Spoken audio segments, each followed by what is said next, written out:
میرے عزیز محمد نعیم اختر اور جناب یوسف عثمانی صاحب نے جب مجھے جون میں پشاور حاضری کے لیے ترغیب دی تو میں نے ان سے یہی کہا تھا کہ اس عبد ضعیف کو جون کے مہینہ میں پشاور حاضری کا امتحان اور ابتلا کیوں پسند کرتے ہیں آپ؟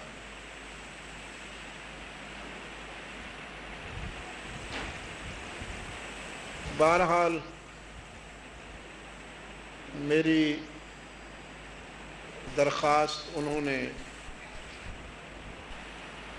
نہیں مانی اور حکم دیا کہ آ جاؤ۔ بوجوہ اسی تاریخ کو آنا ضروری ہے، سو میں تو حاضر ہو گیا ہوں۔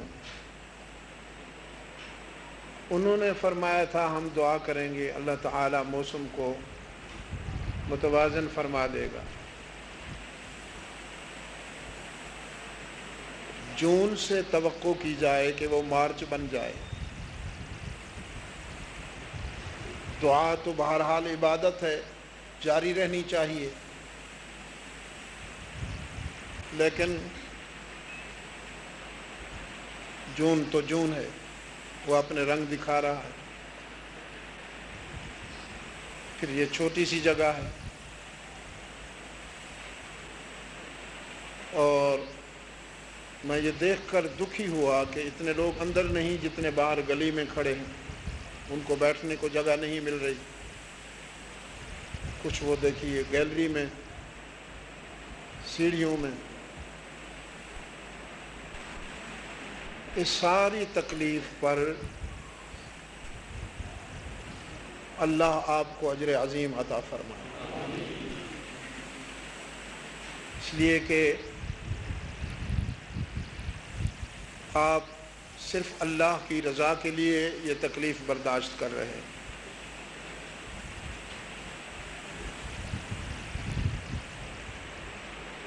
کتاب اللہ کا جو حصہ میرے سامنے ہے،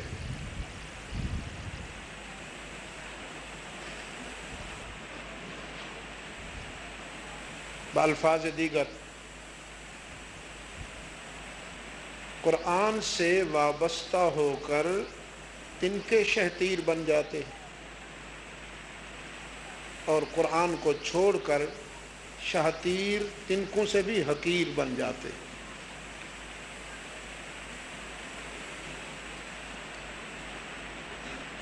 نظریات قوموں کو بلند کرتے ہیں، سوچ سے، فکر سے قومیں بلند ہوا کرتی ہیں، جسمانی صلاحیتوں سے نہیں کہ وہ پہلوان بن جائیں اور سب کو پچھاڑ کے رکھ دیں، ایسا نہیں ہے۔ نظریات قوموں کو بلند کرتے ہیں اور جو قومیں نظریات سے وفا نہیں کرتی وہ پستی میں چلی جاتی ہیں اور ان کو زوال سے کوئی نہیں بچا سکتا۔ اس کو یاد رکھ لیجئے۔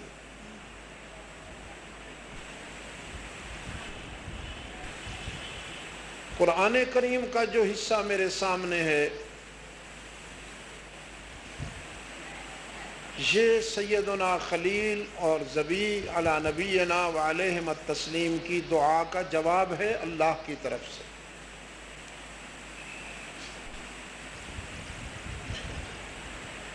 قرآن کریم میں ان کی دعا بھی موجود ہے۔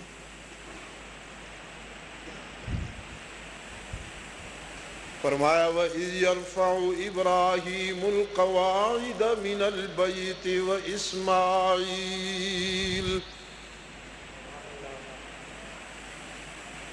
وَإِذْ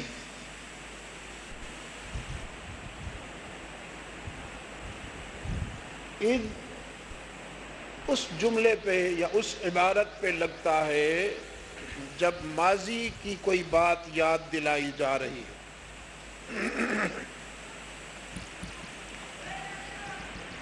وَإِذْ يَرْفَعُ إِبْرَاهِيمُ الْقَوَاعِدَ مِنَ الْبَيْتِ وَإِسْمَاعِيلُ، اور جب رشد و ہدایت کے عالمی مرکز بیت اللہ کی بنیادیں اٹھا رہے ہیں ابراہیم و اسماعیل علی نبینا و علیہم التسلیم، تو دست بکار دل بیار، ہاتھ پتھروں کو سجا رہے ہیں، ہاتھ پتھر اٹھا رہے ہیں اور دل محو دعا ہے، دل یار کی طرف متوجہ ہے۔ عرض کرتے ہیں ربنا تقبل منا انک انت السمیع العلیم،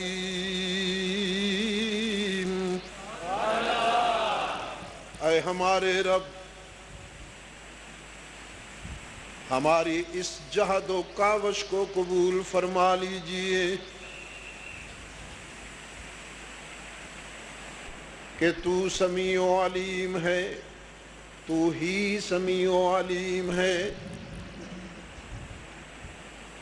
ربنا وجعلنا مسلمین لک ومن ذریتنا امة مسلمة لک، اے ہمارے رب ہمیں اور ہماری اولاد کو اس گھر کے سامنے جھکنے والا بنا دے، سراپا تسلیم و رضا کر دے۔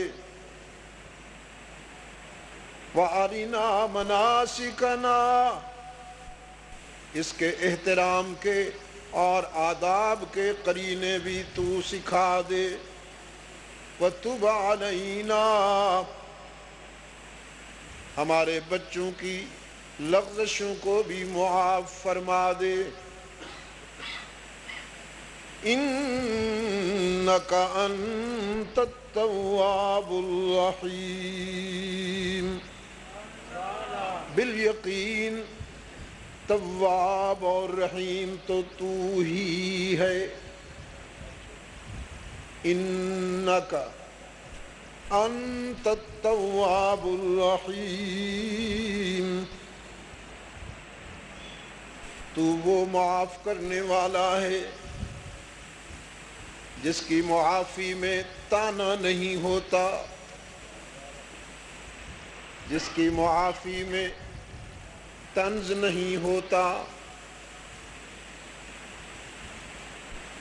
جب کوئی بھائی اپنے بھائی کو معاف کرتا ہے، جب کوئی دوست اپنے دوست کو معاف کرتا ہے، جب کوئی مربی اور استاذ اپنے شاگرد کو معاف کرتا ہے، جب کوئی باپ اپنی اولاد کو معاف کرتا ہے تو ماضی یاد دلاتا ہے، تم نے فلاں موقع پہ میری نہ مانی، فلاں موقع پہ میرا دل دکھایا، لیکن انت التواب الرحیم، تو وہ رحیم و کریم ہے کہ اپنے در پہ شرمندہ ہو کر آنے والے کو تانا بھی نہیں دیتا، معاف کر دیتا ہے۔ تیرے عفو و درگزر میں تانا نہیں۔ ربنا وابعث فیہم رسولا منہم یتلو علیہم آیاتک، اور اے ہمارے رب ہم نے دارالعلوم بنا دیا، رشد و ہدایت کا عالمی مرکز بنا دیا، اب اس کو آباد کرنے والا، اس میں استاذ بن کر آنے والا وہ معلم کائنات جس کی رسالت پر اور نبوت پر ایمان کا وعدہ تو نے ہم سے عالم ارواح میں لے لیا تھا، وہ آخری رسول بھی میری اولاد میں سے بھیج۔ ربنا وابعث فیہم رسولا۔ اور پشاور کے دوستو، اس کو کبھی نہ بھولنا کہ قرآن کریم میں صاحب قرآن صلی اللہ علیہ وسلم کی بعثت بیان ہوئی ہے، ولادت بیان نہیں ہوئی۔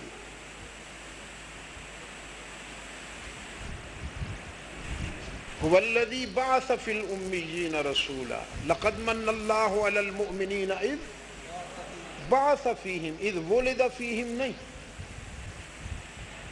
ربنا وابعث فيهم تو بعثت بیان ہوئی ہے جگہ جگہ، ولادت بیان نہیں ہوئی۔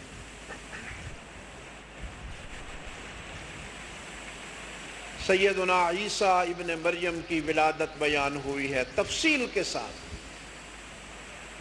پوری ایک سورت نازل ہوئی، اس لیے کہ ان کی ولادت غیر معمولی، نارمل نہیں، اب نارمل ہے، اور ان کی اس غیر معمولی ولادت پر یہودیوں نے بدزبانی کی، سیدنا عیسیٰ ابن مریم کی شخصیت کو ہدف مطاعن بنایا، تو اس کے جواب میں قرآن کریم میں سیدنا عیسیٰ کی ولادت بیان کی گئی ہے۔ صرف قرآن کریم میں دنیا کی کوئی اور کتاب سیدنا عیسیٰ کی ولادت سے متعلق تفصیلی بحث نہیں کرتی جتنی تفصیل سے قرآن ان کی ولادت کو بیان کرتا ہے۔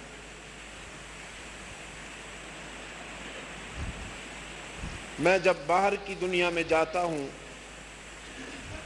اور میرے سننے والوں میں نصرانی بھی ہوا کرتے ہیں،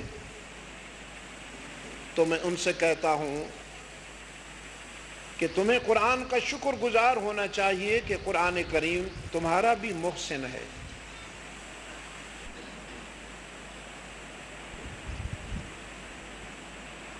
بائبل میں بھی وہ تفصیل بیان نہیں ہوئی جو قرآن میں بیان ہوئی۔ بائبل میں تو زیادہ سے زیادہ وہی ہے کہ بس المسیح ابن اللہ، prophet Jesus son of the God, بس یہی تیر مارتے ہو۔ لیکن قرآن کریم تفصیل کے ساتھ حضرت عیسیٰ علیہ السلام کی ولادت بیان فرماتا ہے۔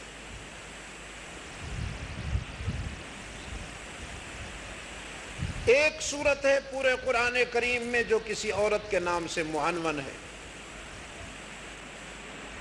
اللہ اگر ہم سے پوچھتا سورہ فاطمہ الزہرا ہونی چاہیے، بے شک مریم صدیقہ ہیں، اور یہ لقب بھی قرآن کا دیا ہوا ہے، وہ امہ صدیقہ۔ ان کی عفت و عصمت کسی شک و شبہ سے بالا تر ہے، ان کی عظمت کا اعتراف ہے، بلکہ یہ اعتراف ہمارا جزو ایمان ہے۔ لیکن سیدہ فاطمہ زہرا رضی اللہ تعالی عنہا کو بھی تو اللہ نے جو مقام عطا فرمایا ہے وہ قابل رشک ہے۔ فرمایا مریم از یک نسبت عیسیٰ عزیز، مریم تو ایک نسبت سے معزز اور محترم ہے کہ وہ حضرت عیسیٰ علیہ السلام کی ماں ہے۔ مریم از یک نسبت عیسیٰ عزیز،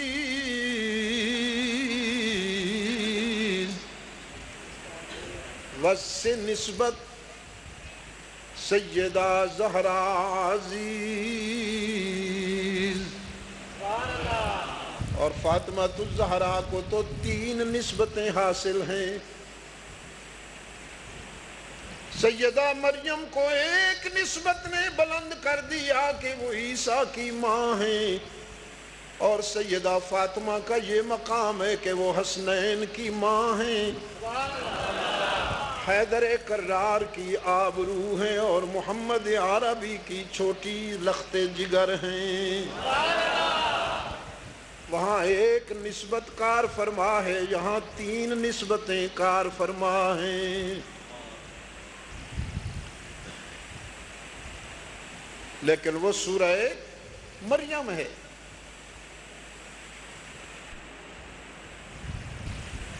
یہ قرآن کریم کا عدل ہے اور یہ قرآن کریم کا ظرف ہے۔ لیکن ایک آیہ کریمہ تھی جو بائبل میں بھی تھی، قرآن میں بھی تھی، نہیں ہے۔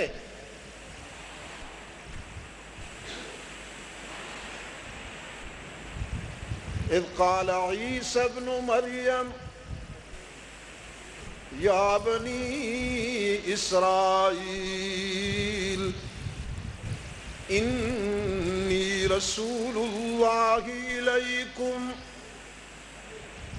مصدقا لما بین یدی من التوراة ومبشرا برسول یأتی من بعدی اسمہ احمد۔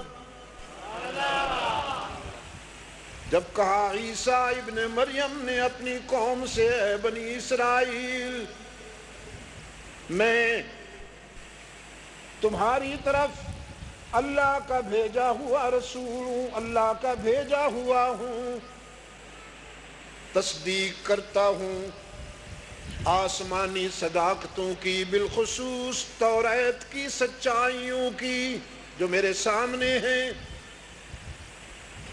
اور بشارت دیتا ہوں، خوشخبری دیتا ہوں اس رسول کی جو آ رہا ہے میرے بعد، جس کا نام نامی اسم گرامی احمد ہے۔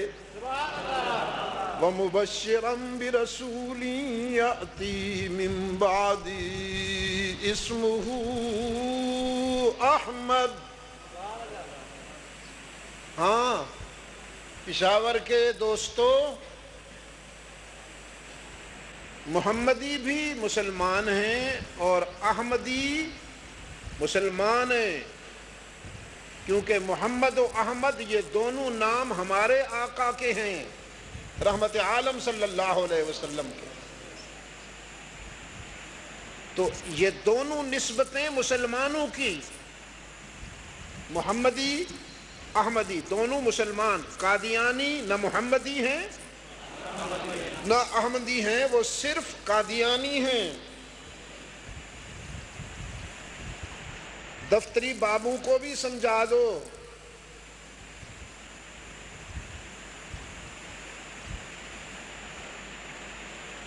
قادیانی کون ہے؟ صرف قادیانی، یا مرزائی ہیں، مرزائی ہیں، مرز آئی ہیں، کیونکہ ان کے لیڈر کا نام احمد نہیں ہے، غلام احمد کہلاتا ہے، وضو شیفی غیر محل ہی۔ خیر، یہ آیہ کریمہ قرآن سے، اپنا بائبل سے نکال دی گئی، اس میں تھی،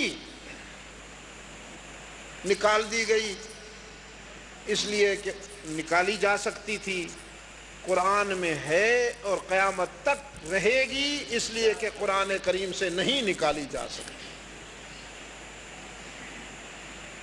قرآن کریم کی حفاظت کی ذمہ داری اللہ نے خود لے رکھی ہے۔ نحن نزلنا الذکر وإنا لہ لحافظون۔ نہ علماء اس کے محافظ ہیں، نہ قراء اس کے محافظ ہیں، نہ مفسرین اس کے محافظ ہیں، نہ حفاظ اس کے محافظ ہیں۔ سچی بات تو یہ ہے کہ ان سب کی حفاظت قرآن کر رہا ہے۔ باقی کتابوں میں اور قرآن میں یہی فرق ہے کہ باقی تمام کتابوں کی حفاظت ان کی اقوام کرتی ہیں، قومیں کرتی ہیں، قرآن کریم اپنی قوم کی حفاظت کرتا ہے۔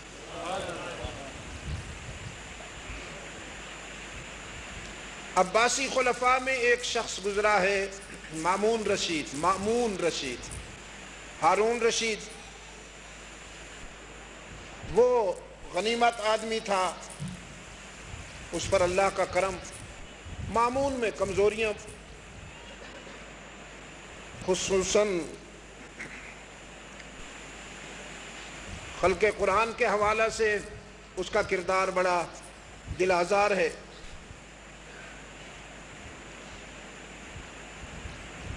لیکن اس کی یہ عادت تھی کہ وہ ہر سال اہل علم کا ایک اجتماع بلاتا تھا اور ان سے کہتا تھا کہ تم علم پر مقالہ پیش کرو،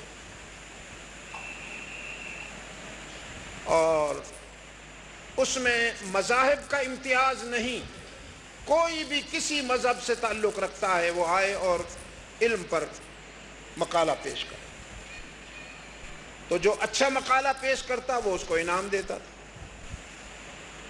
ایک سال ایک یہودی اسکالر آیا اور اس نے علم پر بڑا خوبصورت مقالہ پڑھا۔ مامون خوش بھی ہوا اور دل میں اس کے آرزو پیدا ہوئی کہ میں اسے کسی طرح مسلمان بناؤں۔ بڑا ذی استعداد ہے، بڑی عمیق صلاحیت ہے اس کے پاس، اگر یہ مسلمان ہو جائے تو بڑی اچھی بات ہے۔ فیصلہ کر لیا کہ کسی بھی صورت میں میں اسے مسلمان بناؤں گا، بادشاہ ہوں۔ چنانچہ اس کو اجتماع ختم ہوا تو تنہائی میں بلایا۔ پہلے انعام کا حقدار بھی وہی ٹھہرا تھا، اس کو انعام بھی دیا اور ساتھ میں یہ کہا کہ کسی قیمت پر تم اسلام قبول کرو گے، کسی قیمت پر۔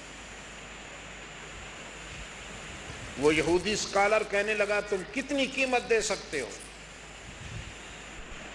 مامون نے کہا میں یہاں تک جا سکتا ہوں کہ میری جگہ تم آ جاؤ، تمہاری جگہ میں آ جاتا ہوں، یعنی بادشاہی لے لو لیکن مسلمان ہو جاؤ۔ بادشاہی دینے کے لیے تیار۔ اس نے کہا بادشاہ صاحب میں بازار کی چیز نہیں ہوں، مجھے خریدا نہیں جا سکتا، لک دینوں کا ولی دینی، تجھے تیرا مذہب مبارک ہو، مجھے میرا دین مبارک ہو، مجھے خریدا نہیں جا سکتا۔ اور یہ کہہ کر چلا گیا۔ مامون کو دکھ بھی ہوا لیکن مامون کے دل میں اس کے احترام اور عزت میں اضافہ ہو گیا کہ چلو بے دین صحیح کمبخت لیکن بکاؤ تو نہیں ہے، بازار کی چیز تو نہیں، اسے خریدا نہیں جا سکتا۔ اگلے سال وہ پھر آیا، لیکن جب اگلے سال آیا تو اس کے سر پہ وہ یہودیوں والی خاص ٹوپی نہیں تھی بلکہ سنت کے مطابق عمامہ تھا۔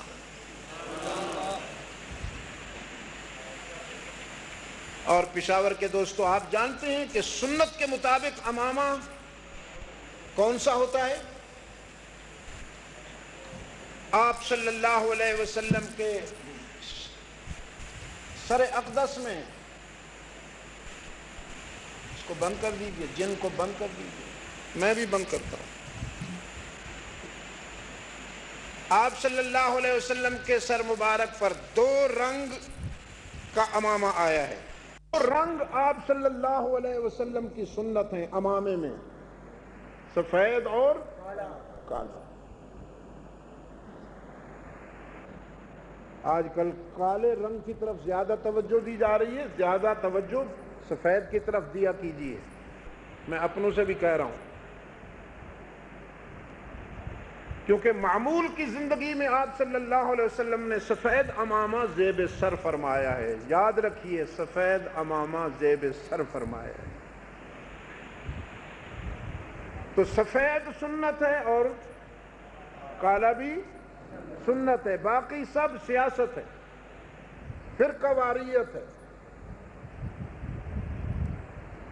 اور آپ کو معلوم ہے کہ برٹش چرچ اس مظلوم ملک میں مذہب کے حوالہ سے تنازعات کو ہوا دینے میں ایڑی چوٹی کا زور لگا رہا ہے کہ مسلمانوں میں فرقہ واریت پھیلائی جائے تاکہ یہ کسی کام کے نہ رہیں. ہم سے لڑنے کے بجائے یہ آپس میں لڑیں. چنانچہ صورتحال یہ ہے کہ اب اذانوں کے ذریعے فرقہ واریت، درود و سلام کے ذریعے فرقہ واریت، پگڑیوں کے ذریعے، سٹیکرز کے ذریعے، نعروں کے ذریعے، اور میں پوری دنیا کو دیکھے بیٹھا ہوں، کہیں بھی یہ کھیل نہیں ہو رہا، صرف اس ملک میں ہو رہا ہے. پوری دنیا میں کہیں یہ کھیل نہیں ہو رہا، اس لیے کہ دنیا میں کوئی ملک نظریہ اسلام کی بنیاد پر وجود میں نہیں آیا. صرف پاکستان ہے جس کی تحریک میں یہ نعرہ لگتا تھا کہ پاکستان کا مطلب کیا؟ لا الہ الا اللہ. یہ تو لا الہ الا اللہ محمد الرسول اللہ کی حکمرانی کے لیے بنایا جا رہا ہے. چونکہ یہ ایک نظریے کی پیداوار ہے، ایک نظریے کی تخلیق ہے، تو دشمن اسی نظریے کو متنازع بنانے میں ایڑی چوٹی کا زور لگا رہا ہے، اور عام آدمی بیچارہ مفتون ہے، مبتلا ہے، وہ سمجھ نہیں پا رہا.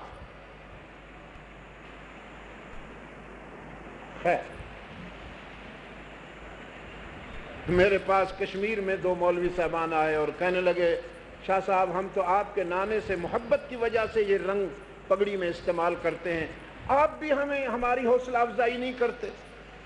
میں نے کہا میرے نانے نے کبھی یہ رنگ استعمال کیا ہی نہیں، تو میں کیسے تمہاری حوصلہ افزائی کروں؟ آپ صلی اللہ علیہ وسلم نے اس رنگ کی پگڑی نہیں پہنی. کہنے لگے نہیں پگڑی نہیں پہنی، ہم تو روزے کے رنگ سے.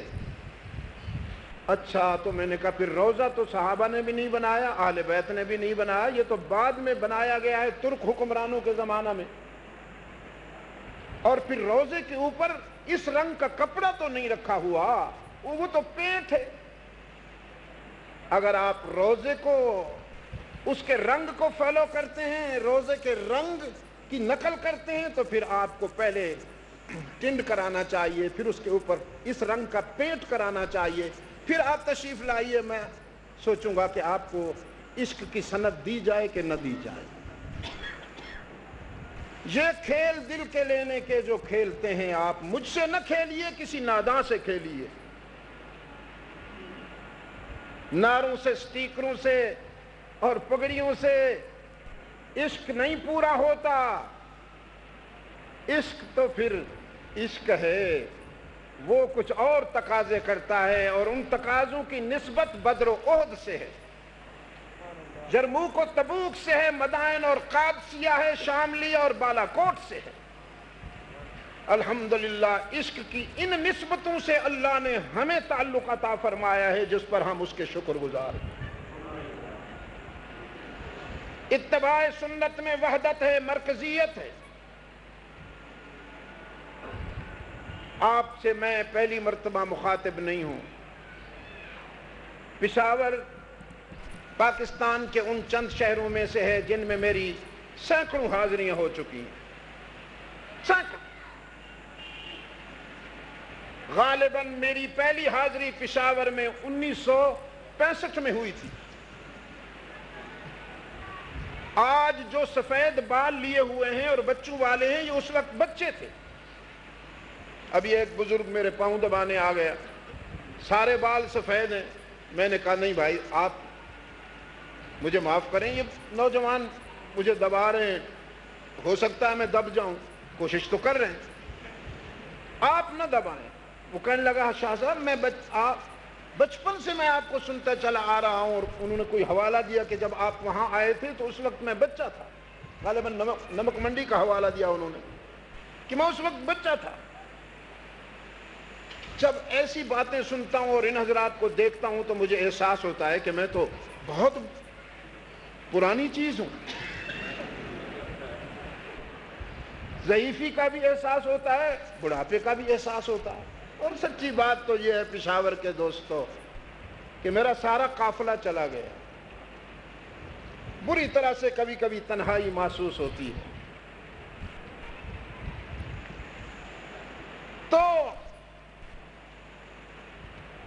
اب دیکھیے نا، ایک مستقل عید لائی گئی ہے، تیسری، پوری امت 1400 سال سے 2 عیدیں مناتی آ رہی، عیدین، بخاری، مسلم، ابو داود، ترمذی، ساری صحاح کی کتابیں بھری پڑی ہیں، عیدین، 2 عیدیں، تیسری عید آ گئی ہے بغیر نماز کے، بغیر خطبے کے۔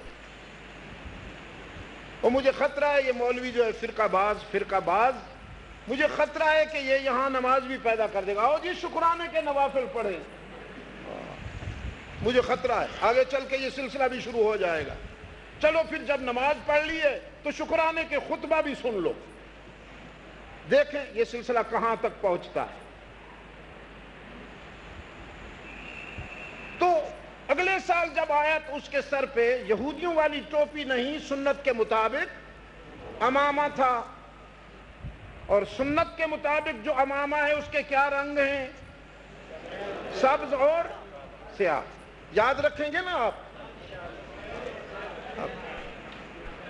سفید اور کالا، میں نے کچھ اور کہا؟ سیاہ کہا، سفید اور کالا، اگر وہ سبقت لسانی ہوئی اللہ معاف فرمائے، سفید اور کالا یہ سنت ہے۔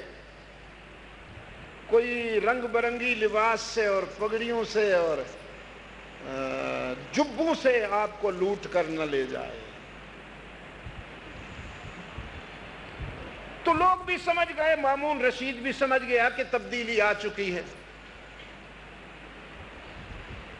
اب اس مرتبہ اس نے آ کے جو مقالہ پیش کیا وہ اسلام کی حقانیت پہ تھا، تقابل ادیان کرتے ہوئے کہ باقی مذاہب کیوں نہیں اور اسلام کیوں سچا ہے۔ اس پر اس نے اتنا خوبصورت مقالہ پیش کیا کہ اہل علم متاثر ہوئے بغیر نہ رہ سکے۔ مامون رشید عباسی نے اس کو تنہائی میں بلایا، کہنے لگا یہ تو میں سمجھ گیا ہوں کہ تم مسلمان ہو گیا ہے، لیکن یہ بتا کہ مجھ سے زیادہ قیمت تجھے کس نے دی؟ میں تو بادشاہی دے رہا تھا، وہ تو نے ٹھکرا دی، اب جو تو بدل گیا ہے اور مسلمان ہو گیا ہے، مجھ سے زیادہ قیمت کس نے دی؟ کہنے لگا بادشاہ قیمت کی بات نہیں ہے، قسمت کی بات ہے، مجھے قیمت نے نہیں بدلا، مجھے قسمت نے، اس وقت میری قسمت میں ہدایت نہیں تھی، میں چلا گیا، اور جب ہدایت کا وقت آ گیا تو بحمداللہ تعالی میرے دل کی دنیا میں تبدیلی آ گئی۔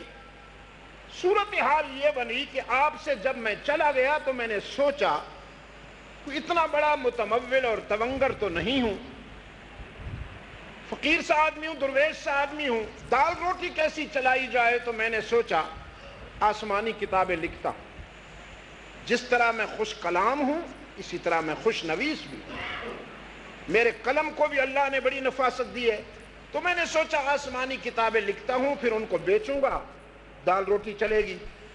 تو سب سے پہلے میں نے توریت لکھی، بہت خوبصورت لکھی، مگر اس میں یہ کیا کہ جو جملے ادب پر اور فصاحت پر پورے نہیں اترتے تھے ان کو میں نے بدلا، اس کی جگہ فصیح اور ادیبانہ جملے ڈال دیے۔ وہ لکھ کے جب میں یہودیوں کے پاس لے گیا تو یہودیوں نے بہت زیادہ پسند کی اور مجھے مالا مال کیا۔ پھر میں نے انجیل لکھی، اس میں بھی کچھ جملے نکالے کچھ ڈالے، نصرانیوں کے پاس لے گیا، بہت خوش ہوئے، انہوں نے مجھے مالا مال کر دیا۔ پھر میں نے قرآن لکھا، اس میں بھی کچھ الفاظ نکالے کچھ ڈالے، خوبصورت لکھا، لیکن جب مسلمانوں کے پاس لے گیا تو خوش تو کیا ہوتے، انہوں نے تو اجتماعی طور پر جوتے اتارے اور مجھے جوارش پاپوش پیش کی، اتنا مارا کہ مجھے فارغ البال کر دیا، میرے سر کے بال اڑا دیے۔ لیکن اسی دوران میرے دل کی کھڑکی کھلی، میرے دل کا دروازہ کھلا، اور میرے باطن کے مفتی نے فتویٰ دیا، میرے ضمیر نے فیصلہ دیا، اب حشر تک انسانی قافلے کی قیادت صرف وہ کتاب کر سکتی ہے جس میں سے نہ کچھ نکالا جا سکتا ہے نہ ڈالا جا سکتا، اور وہ صرف قرآن کریم ہے۔ تو بھائی قرآن کریم میں ابھی میرے عزیز کہہ رہا تھا اللہ تعالیٰ اس کو میری توقعات پہ پورا اتارے۔ سید فیصل ندیم کہہ رہا تھا کہ جن لوگوں نے قرآن کریم کی اہانت کا راستہ اختیار کیا ہے، در حقیقت وہ اپنی ہلاکت کا راستہ ہموار کر رہے ہیں۔ قرآن کو کچھ نہیں ہوتا، لیکن جو قرآن کے ورقوں کی توہین کر رہے ہیں وہ بھی بدبخت ہیں۔ تو جو قرآن کے احکامات کی توہین کر رہے ہیں ان کے متعلق آپ کا کیا خیال ہے؟ قرآنی اور آپ کی توہین کرنا بدبختی ہے، بد نصیبی ہے، لیکن احکامات کی، قرآن کے احکامات کی توہین کرنا یہ خوش نصیبی ہے۔ پشاور والوں، آپ کے معاشرے میں آپ کے دائیں بائیں کیا ہو رہا ہے؟ قرآن کریم 1400 سال کا سفر کر کے آپ تک پہنچا، پھولوں پہ چڑھ کے نہیں آیا، کانٹوں پہ چل کے آیا۔ افراد نے سازشیں کی، قوموں نے سازشیں کی، بادشاہوں نے سازشیں کی، لیکن قرآن کریم صداقت کی وہ چٹان ثابت ہوا کہ ہر طوفان اس سے ٹکرایا، اس کا منہ پھر گیا۔ آج بھی قرآن کریم فکر و نظر کی بلندی پہ کہہ رہا ہے، ہزار دام سے نکلا ہوں ایک جنبش میں، جسے غرور ہو آئے کرے شکار مجھے۔ میں نے اس دن اسلام آباد میں کہا، جس دن ہم نے جلوس بھی نکالا،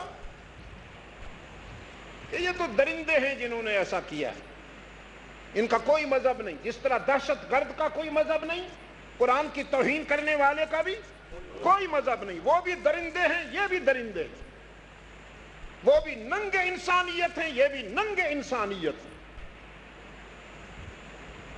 ہاں، اگر تمہیں مقابلے کا شوق ہے تو فَأْتُوا بِسُورَةٍ مِّن مِّثْلِهِ إِن كُنتُمْ فِي شَكٍّ إِن كُنتُمْ فِي رَيْبٍ مِّمَّا نَزَّلْنَا عَلَىٰ عَبْدِنَا۔ ہم نے جو اپنے بندے پر سچائی اور صداقت کا یہ برہان اتارا ہے، اگر اس میں تمہیں کوئی شک ہے تو پھر اس جیسی ایک صورت بنا کے لاؤ۔ فَأْتُوا بِسُورَةٍ مِّن مِّثْلِهِ، ایک صورت بنا کے لاؤ۔ تم سے نہ بن پڑے وَدُوا شُهَدَاءَكُمْ، اپنے حاجت رواؤں کو بلاؤ، اپنے کارساز اور دستگیر جمع کرو، ان سب سے کہو قرآن کی صورت جیسی ایک صورت بنا کے لائیں۔ ان کنتم صادقین، اگر تم سچے ہو تو یوں کر کے دکھاؤ نا۔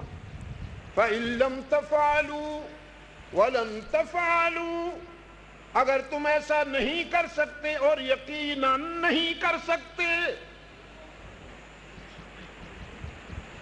اگر تم ایسا نہیں کر سکتے اور یقیناً، فَإِن لَّمْ تَفْعَلُوا وَلَن تَفْعَلُوا فَاتَّقُوا النَّارَ الَّتِي، پھر اس آگ سے ڈرو جو تم جیسے بدبختوں کے لیے تیار کی گئی ہے۔ آج کی تاریخ اور آج کی ملاقات کے حوالے سے لکھ لیجئے، قرآن کی اہانت کرنے والوں کے لیے وہ آگ قریب آ چکی ہے، قریب نہیں بچ سکیں گے اس آگ سے۔ اور وہ آگ مسلمانوں نے ارینج نہیں کی، اس آگ کے بانی بھی یہی ہیں۔ مسلمان تو رحمت للعالمین کے غلام ہیں، یہ رحمتیں تقسیم کرتے پھرتے ہیں۔ ایٹمی آگ، اٹامک آگ انہی کی تیار کردہ ہے اور وہ انہی کو جلانے والی ہے۔ یہ سی ٹی بی ٹی کرنا چاہتے تھے، نہیں کر پائے۔ ایک ایسا چینل بن چکا ہے اس وقت ایٹم کا جو کرۂ ارض کو گھیرے ہوئے ہے، جس نے بھی بٹن دبایا کوئی نہیں بچے گا، اور وہ بٹن دبانے والے مسلمان نہیں ہوں گے، یہی ہوں گے۔ انہی کی ہلاکتوں کے لیے فضا بن رہی ہے اور میدان تیار ہو رہا ہے۔ اور ان کی اس حرکت سے معلوم ہوتا ہے کہ یہ بہت قریب اپنے انجام کو پہنچنے والے ہیں۔ تو دوستو،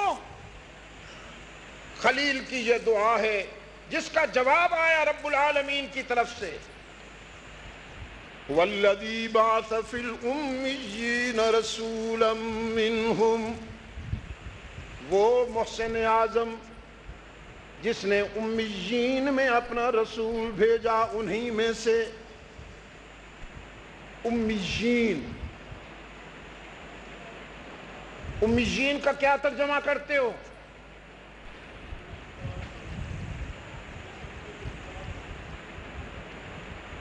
ذرا اور آسان بناؤ۔ امیین کہہ رہا ہوں، امی نہیں کہہ رہا۔ جس معاشرے میں رحمت عالم صلی اللہ علیہ وسلم مبعوث کیے گئے، بھیجے گئے، قرآن کے بقول وہ امیین کا معاشرہ تھا، امیین کی سوسائٹی تھی۔ تو امیین کس کو کہتے ہو؟ ایک تو ہے نا رحمت عالم صلی اللہ علیہ وسلم کا خطاب بھی امی ہے، اور یہ ترجمہ میں نہیں سکھایا آپ کو کہ جس کا کوئی فرش والوں میں سے استاذ، استاذ تو ہے لیکن عرش والا ہے، اللہ استاذ ہے، فرش والوں میں سے کوئی استاذ نہیں۔ لیکن جس معاشرے کی طرف آپ صلی اللہ علیہ وسلم مبعوث ہوئے وہ بھی امیین ہیں۔ تو اس کا ترجمہ آپ کیا کرتے ہیں؟ ان پڑھ کرتے ہیں۔ یار ایسے چپ ہو گئے ہو جیسے کچھ جانتے ہی نہیں ہو۔ تمام ترجمہ کرنے والے حضرات نے، مفسرین نے یہی لکھا کہ ان پڑھ۔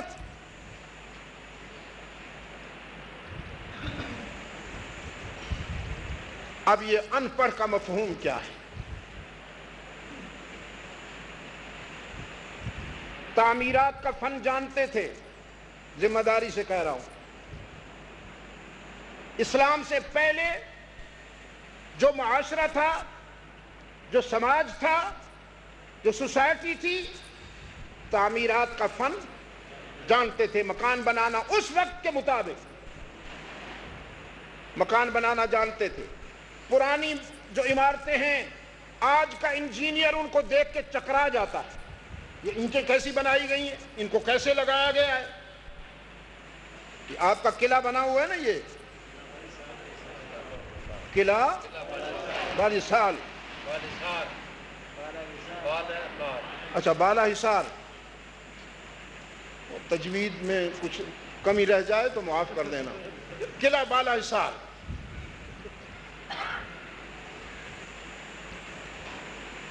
اس کے نیچے اشاق کا ڈیرا تھا، وہ ہے یا اٹھا دیا گیا؟ گرم پیر، یا رب العالمین، پیر ہونا کوئی کم ہے کہ گرم بھی ساتھ ہے۔ اسے کہتے ہیں دو آتشا، کریلا اور نیم چڑھا۔ اللہ خوش رکھے ہمارے عزیز اکرم درانی صاحب کو، ان کی انتظامیہ کو۔ میں دعائیں کرتا ہوں، ساتھ میں یہ بھی کہتا ہوں کہ رابطہ عوام تیز کرو، لوگوں سے محبت سے ملو، لوگوں کو اپنے قریب لاؤ، خود بغیر بتائے مسجدوں میں چلے جایا کیجئے، لوگوں کی ذرا سخت باتیں بھی سن لیا کیجئے، ان کو مطمئن کرنے کی کوشش کیجئے، اس لیے کہ دشمن آپ کو عوام سے دور کرنے کے لیے بڑی گہری سازشیں کر رہا ہے۔ اللہ آپ کو نظر بد سے بچائے۔ اس قلعے کو دیکھنے کے لیے بھی باہر سے لوگ آتے ہیں۔ میں دلی، ہم جب قطب مینار پہ گئے تو میں نے دیکھا کہ باہر سے آئی ہوئی وہ میڈیا کی ٹیمیں اس کی تصویریں بنا رہے تھے، اس کے ویڈیو بنا رہے تھے، اور وہ حیران تھے۔ انہوں نے ہمیں کہا کہ اتنے بھاری پتھر یہ کیسے اوپر اٹھا کے وہاں لگائے گئے؟ وہ کوئی بلڈوزروں کا زمانہ تو نہیں تھا، جس طرح اب ویٹ لفٹر آئے ہیں، بڑے بڑے وزنی پتھر اٹھا کے اوپر رکھ دیتے ہیں، بنے بنائے بیم اٹھا کے رکھ دیتے ہیں. اس وقت تو یہ مشینری نہیں تھی، تو اتنے وزنی پتھر پہلے تو یہ کہ ان کو کیسے تراشا گیا. ان کی فنیشنگ ابھی تک فریش ہے، تازہ ہے، ایسے لگتا ہے جیسے ابھی ان کی یہ فنیشنگ کمپلیٹ ہوئی ہے. کیسے ان کو یہاں سجایا گیا؟ اس کا مطلب یہ ہے کہ اس وقت کا انسان مکان بنانا جانتا تھا، مینار بنانا جانتا تھا. اس وقت کی جو تعمیرات تھیں اس سے وہ خوب آگاہ تھے. اچھا، بیماریوں کا علاج کرنا بھی ان کو آتا تھا، ہربلز سے، جڑی بوٹیوں سے. اس کا مطلب ہے وہ حکیم بھی تھے، ان کو ڈاکٹر کہا جا سکتا ہے. تعمیرات کا فن جانتے تھے، انہیں انجینئر کہا جا سکتا ہے. فنون لطیفہ کے حوالے سے شعر و ادب میں عالمی شوق. وہ تو کسی کو صاحب زبان مانتے ہی نہیں تھے، وہ کہتے تھے نحن عرب، ہم عرب ہیں، باقی سارا عالم عجم ہے، گنگا ہے. زبان ہمارے پاس ہے. پوری دنیا کو وہ عجم کہتے تھے. بیت اللہ شریف کے ساتھ اپنی تازہ شاعری، اپنا تازہ کلام آ کے لٹکاتے تھے. مقابلہ ہوتا تھا. ایک خاتون ہے جس کا بازار عکاظ میں مکہ مکرمہ میں وہ جو میلہ لگتا تھا، اس میں اس کا سرخ رنگ کا خیمہ لگتا تھا، خنسا اس کا نام ہے. اور تمام شعراء اس کے سامنے بیٹھتے تھے، اپنے اپنے کلام کی اصلاح کرواتے تھے. وہ اتنی بڑی شاعرہ تھی اور صاحب زبان تھی. ایک مرتبہ حضرت حسان ابن ثابت بھی چلے گئے رضی اللہ تعالی عنہ. انہوں نے جا کے کہا خنسا سے کہ تم میرا مقابلہ نہیں کر سکتی. خنسا نے کہا اپنا کلام لاؤ. حضرت حسان رضی اللہ تعالی عنہ نے اپنا شعر پیش کیا. خنسا نے اس میں 9 غلطیاں نکالی. یہ تعبیر غلط ہے، یہ حرف غلط ہے، یہ استعارہ غلط ہے، فن کے لحاظ سے یہ غلط ہے، وہ غلط ہے. اور ساری 9 غلطیوں کو حضرت حسان نے تسلیم کیا. خنسا کہنے لگی حسان تو شعر و ادب کے حوالے سے مجھ سے آگے نہیں بڑھ سکتا، شعر و ادب کے حوالے سے مجھ سے بلند نہیں ہو سکتا. تیرے نصیبے کا مقابلہ، تیرے مقدر کا مقابلہ نہیں کر سکتی ہوں، اس لیے کہ تو بارگاہ رسالت میں رسول اللہ صلی اللہ علیہ وسلم کی مدح کرتا ہے، منقبت کرتا ہے، اور تیری اس منقبت کو عرش والے سن کے بھی جھومتے ہیں. تیرا امتیاز صرف اس میں ہے، تیرا مقام اور احترام صرف اس میں ہے کہ تو بارگاہ رسالت میں محترم ہے. میں تیرے اس امتیاز کا مقابلہ نہیں کر سکتی ہوں، لیکن فن کے لحاظ سے تو میرا مقابلہ نہیں کر سکتا. فنون لطیفہ کو جانتے تھے، انجینئر تھے، ڈاکٹر تھے، یہ ساری باتیں تھیں، لیکن اس کے باوجود قرآن ان کو امیین کہتا ہے، اس لیے کہ وہ علم وحی سے خالی تھے. علم وحی نہیں تھا ان کے پاس. قرآن کریم ان فنون کو علم نہیں کہتا، یہ سارے فنون ہیں. آج بھی اگر کسی کے پاس علم وحی نہیں ہے تو وہ پڑھا لکھا نہیں ہے. قرآن کے نزدیک وہی پڑھا لکھا ہے جس کے سینے میں اللہ کی معرفت کا علم ہے، جس کے سینے میں وحی الہی کا نور ہے، وہی پڑھا لکھا. رب العالمین نے فرمایا هو الذی بعث فی الامیین رسولا منہم، ہم نے امیین میں انہی میں سے اپنا رسول مبعوث فرمایا. وہ بھی امیین، یہ بھی امی صلی اللہ علیہ وسلم. تو میں اس کی مثال دیا کرتا ہوں. کاغذ لاؤ، خالی کاغذ کسی کے پاس ہے اگر،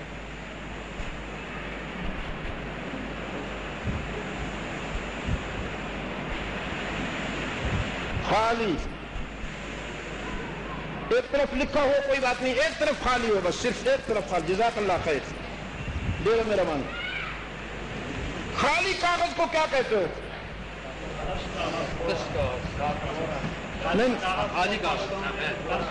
دس کاغذ.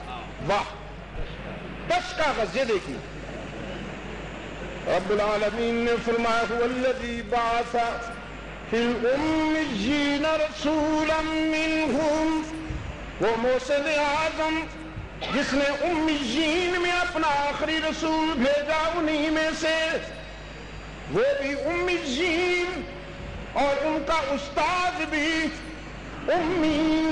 رب العالمین نے فرمایا میرے محبوب یہ تیرے تش کاغذ ہیں، یہ تیرے لیے تش کاغذ ہیں، تو میرے لیے تش کاغذ ہے۔ تاسو زما تش کاغذ، تاسو زما تش کاغذ، اور یہ استاسو تش کاغذ، یہ تیرے لیے خالی کاغذ ہے، تو میرا خالی کاغذ ہے۔ ان کے دل کے کاغذ پر جو کچھ لکھے گا تو لکھے گا، اور تیرے دل کے کاغذ پر جو کچھ لکھوں گا میں لکھوں گا۔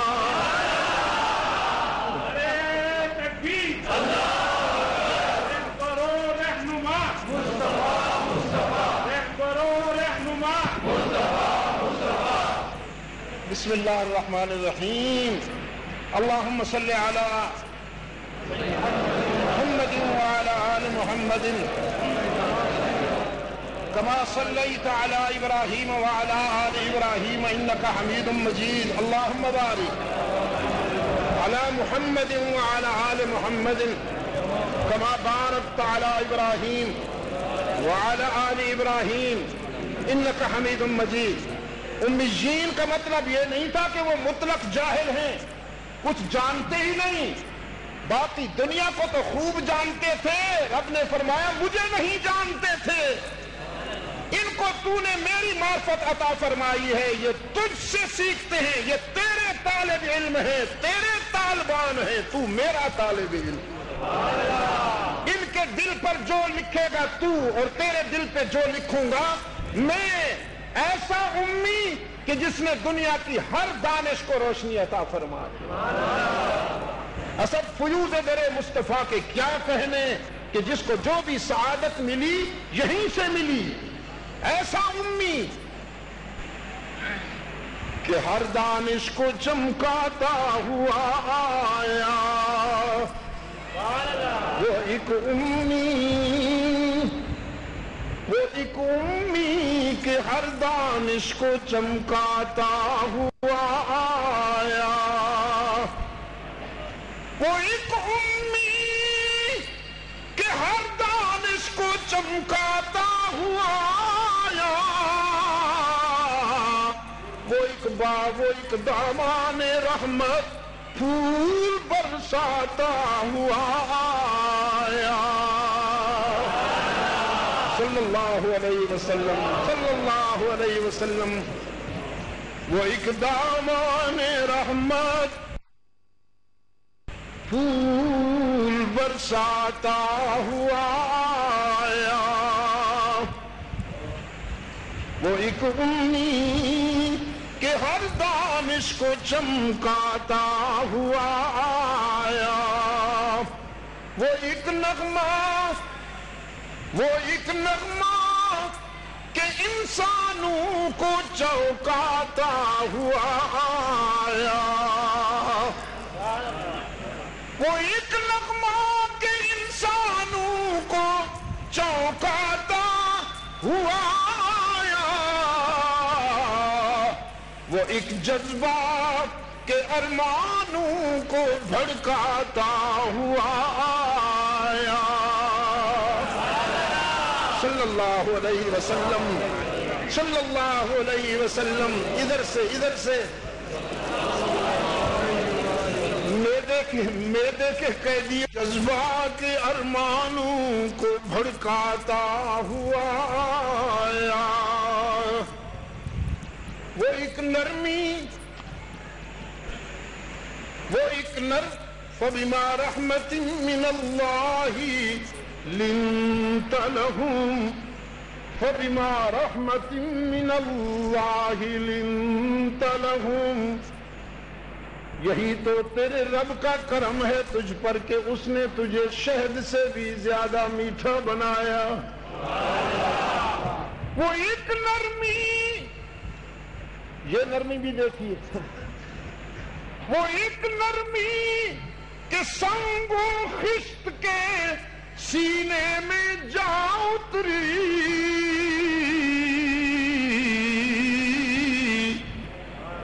وہ ایک شیشہ کہ ہر پتھر سے ٹکراتا ہوا آیا. صلی اللہ علیہ وسلم، صلی اللہ علیہ وسلم. الف الف مرت بعدد کل ذرۃ کما تحب وترضى. وہ ایک شیشہ کہ ہر پتھر سے ٹکراتا ہوا آیا. وہ ایک عظمت، وہ ایک عظمت کہ مظلوموں کے چہروں پر دمک اٹھی. پوچھے نہ کوئی حبشہ کے سیاہ فام بلال سے کہ تیرے سلام کا تو کوئی سیدھے منہ جواب بھی نہیں دیتا تھا، پھر تجھے یہ سٹیٹس کہاں سے ملا، یہ عزت کہاں سے ملی کہ تو مدینہ کی گلیوں میں چلتا ہے تو تیرے چلنے کی آواز جنت میں سنائی دیتی ہے. پوچھے نہ کوئی عکاظ کی منڈی میں، عکاظ کے میلے میں بکنے والے زید ابن حارثہ سے، غلامی کی بستیوں میں گزرنے والا وہ بچہ ان کے قدموں میں آیا اور پھر یہ عزت پائی کہ رحمت عالم فرماتے ہیں زید کو میرا غلام نہ کہا کرو، میرا بیٹا کہا کرو. وہ ایک عظمت کہ مظلوموں کے چہروں پر دمک اٹھی. وہ ایک بندہ کہ سلطانوں کو ٹھکراتا ہوا آیا. وہ ایک بندہ کہ سلطانوں کو ٹھکراتا ہوا آیا. وہ ایک مستی، صلی اللہ علیہ وسلم، وہ ایک مستی کہ ہستی کو جلا دیتے ہوئے پھیلی. وہ ایک عالم کہ ہر عالم پہ چھا جاتا ہوا آیا. صلی اللہ علیہ وسلم. لِيُظْهِرَهُ عَلَى الدِّينِ كُلِّهِ، لِيُظْهِرَهُ عَلَى الدِّينِ كُلِّهِ. اسلام دین محکومیت نہیں، اسلام دین محکومیت نہیں، اسلام قوت حاکمہ ہے. الاسلام والسلطان توأمان توأمان. اس کی جلالت کی قسم، آج اسلام کے وفادار پورے اس ملک کے ذمہ دار بن جائیں، کوئی فرقہ واریت نہیں رہے گی، کسی بدعت کا نام و نشان نہیں رہے گا، شرک و بدعت کے اڈے ویران ہو جائیں گے، توحید و سنت کی دنیا آباد ہو جائے گی. لیکن آج شرک و بدعت کی بدبو پھیلی ہوئی ہے معاشرے میں، اس لیے کہ ذمہ دار بدعات کی سرپرستی کر رہے ہیں اور علماء حجروں میں تشریف فرما ہے. حجروں میں اس امت کو دو طبقوں سے بہت نقصان پہنچا. پشاور والوں، میں نے اس دن اٹک میں بھی کہا، دو طبقوں سے اس امت کو بہت نقصان پہنچا. ایک متقی بزدل سے اور دوسرا بہادر بے دین سے. متقی تو ہے، ساری ساری رات ذکر و فکر میں گزار دیتا ہے، لیکن اگر گلی میں کوئی پٹاخہ بھی پھٹ جائے تو جلدی سے دروازہ بند کر لیتا ہے، اور طالب علموں سے کہتا ہے ذرا دیکھو باہر کیا ہو رہا۔ متقی بزدل اور بہادر بے دین۔ بہادر تو اتنا ہے کہ صفوں کی صفیں اڑا دیتا ہے، لیکن اس میں دین کا رنگ نہیں ہے۔ اگر بہادر میں دین آ جائے اور متقی میں شجاعت اور بہادری آ جائے تو صورتحال تبدیل ہو جائے۔ علامہ فرماتے ہیں ہے زندہ فقط وحدت افکار سے ملت، وحدت ہو فنا جس سے وہ الہام بھی الہاد، اور وحدت کی حفاظت نہیں بے قوت بازو، آتی نہیں کچھ کام یہاں عقل خدا داد۔ اے مرد خدا، اے صوفی صاحب، اے شیخ الحدیث صاحب، اے مرد خدا، تجھ کو وہ قوت نہیں حاصل، جا بیٹھ کسی غار میں اللہ کو کر یاد، مسکینیوں محکومیوں نومیدی جاوید، مسکینیوں محکومیوں نومیدی جاوید، جس کا یہ تصوف ہو وہ اسلام کا ایجاد۔ اسلام مسکینیوں محکومی اور بے بسی کا نام نہیں ہے، اسلام تو شجاعت ایثار اور بہادری کا نام ہے۔ اسلام کبھی فاروق اعظم بن کر، اسلام کبھی فاروق اعظم بن کر دنیا کو مسخر کرتا ہے اور لاکھوں مربع میل پر اللہ کا قانون نافذ کرتا ہے، اور کبھی عثمان ابن عفان بن کر جزائر میں، سمندروں میں، صحراؤں میں احقاق حق اور ابطال باطل کرتا ہے،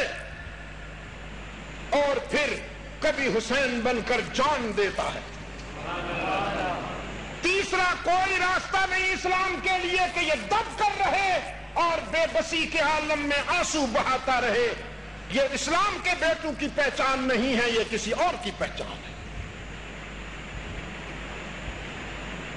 علماء کرام، بالخصوص پشاور کے حضرات، اللہ آپ کو وہ مقام عطا فرمائے، وہ عزت عطا فرمائے جو آپ کی نسبتوں کا تقاضا ہے۔ خدا کے لیے اسلام کی اس روح کو سمجھیے، اسلام کی اس روح کو سمجھیے۔ حجرہ نشینی سے نکل آئیے، ظلم بچے جن رہا ہے کوچاؤ بازار میں،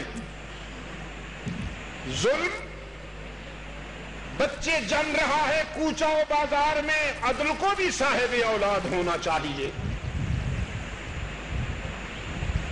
اگر ظالم اپنے مفاد کے لیے سب کچھ کرنے پر تلے ہوئے ہیں تو آپ کو، وہ شر کے لیے سب کچھ کرنے کو تلے ہوئے تو آپ خیر کے لیے صحیح فیصلہ کیوں نہیں کرتے؟ شر کے وارث موجود ہیں، خیر کے وارث کہاں گئے؟ خیر کے وارثوں کو بھی منبر و محراب سے باہر آنا چاہیے۔ منبر و محراب کی حسین قید میں چلے جانا اسلام کی تعلیمات کا تقاضا نہیں ہے، یہ کلیسا نشینوں کا شیوا ہے۔ مصلحت در دین عیسیٰ غاروں کو اور مصلحت در دین ماں جنگ و شکو۔ آج مغرب آپ کے سجدوں سے اور آپ کی تسبیح سے نہیں ڈرتا، مغرب جس سے ڈرتا ہے وہ آپ خوب سمجھتے ہیں۔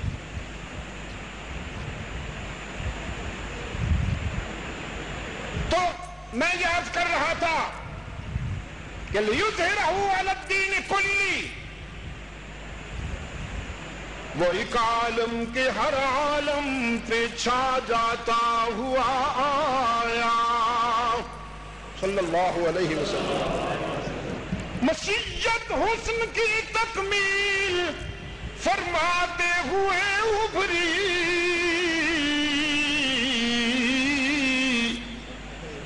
تصور آخری تصویر بن جاتا ہوا آیا صلی اللہ علیہ وسلم۔ ڈھیلے کیوں پڑ گئے ہو؟ بیچ میں ذرا پیغام دے دیا، جوان ہو جاؤ، پھر جوان ہو جاؤ صلی اللہ علیہ وسلم۔ الف الف مرت بعدد کل ذرۃ، مشیت حسن کی تکمیل فرماتے ہوئے ابھری۔ پشاور والوں، یہ ساری کائنات میرے اللہ نے تخلیق فرمائی، لیکن اس کے کسی جز پہ اس نے ناز نہیں کیا، نہ آسمان کی بلندیوں پہ، نہ زمین کی وسعت پہ، نہ پہاڑوں کی متانت پہ، نہ ستاروں کی چمک پہ، نہ سورج کی تابانی پہ، نہ چاند کی درخشانی پہ، نہ انادل کی چہک پہ، نہ گلشن کی مہک پہ، نہ سمندر کے تلاطم پہ، نہ دریاؤں ندی نالوں کے بہاؤ پہ، کسی چیز پہ اللہ نے ناز نہیں کیا، یہاں تک کہ جنت کی جوانی پہ بھی ناز نہیں کیا، ملائکہ کی تقدیس پہ بھی ناز نہیں کیا، حوروں کی ملاحت پہ بھی ناز نہیں کیا، بس ایک ذات پر اس نے ناز کیا، ایک ذات پہ ناز کیا، اور اس کا تعارف کراتے ہوئے حق تعالی نے اپنی مرضی سے قسمیں کھا لی، کسی کے تقاضے پر نہیں، اپنی مشیت پر، اپنی خواہش پر۔ والتین والزیتون وطور سینین وہذا البلد الامین، تین کی قسم، زیتون کی قسم، طور سینین کی قسم، اور اس شہر امین کی قسم، لقد خلقنا الانسان فی احسن تقویم، بالیقین میں نے اس انسان کو خوب بنایا، خوب بنایا، اتنا خوب کہ اس سے خوب تر کی توقع مجھ سے بھی نہ رکھی جائے۔